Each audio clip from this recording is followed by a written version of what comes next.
सामान्याच्या अन्यायावर नेहमी लक्ष देवळा न्यूजवर पहा फक्त. पाचोरा तालुक्यातील तालुका वैद्यकीय अधिकारी यांचं जनतेच्या आरोग्याकडे पूर्णपणे दुर्लक्ष असल्याचं चित्र पाहायला मिळत आहे.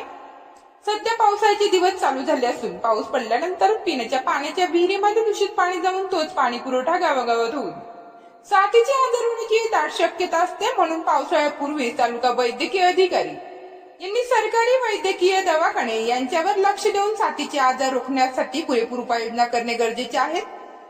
तसेच खासगी वैद्यकीय व्यवसाय करणाऱ्या डॉक्टरांची पाचोरा तालुका वैद्यकीय अधिकारी यांच्या कार्यालयात खासगी वैद्यकीय व्यवसाय करणाऱ्या डॉक्टरांची यादी घेण्यासाठी पत्रकार निलेश पाटील गेले असता त्यांनी चालू वर्षाची खासगी वैद्यकीय व्यवसाय डॉक्टरांची यादी नसल्याचं सांगितलं. यावरून तालुका वैद्यकीय अधिकारी जनतेच्या आरोग्याकडे पूर्णपणे दुर्लक्ष करत असल्याचं दिसून येत आहे. ग्रामीण भागात मोठ्या प्रमाणात बोगळ डॉक्टरांचा सुळसुळाट वाढला असून साथीच्या आजारामध्ये बोगळ डॉक्टरांकडून उपचार मोठ्या प्रमाणात होण्याची शक्यता नाकारता येत नाही. लोकांच्या जीवाशी खेळणाऱ्या बोगळ डॉक्टरांना त्वरित तालुका वैद्यकीय अधिकाऱ्यांनी बोगळ डॉक्टरांचा शोध मोहीम राबवून त्यांच्यावर कडक कारवाई करण्याची मागणी सामाजिक कार्यकर्त्यांकडून होत आहे.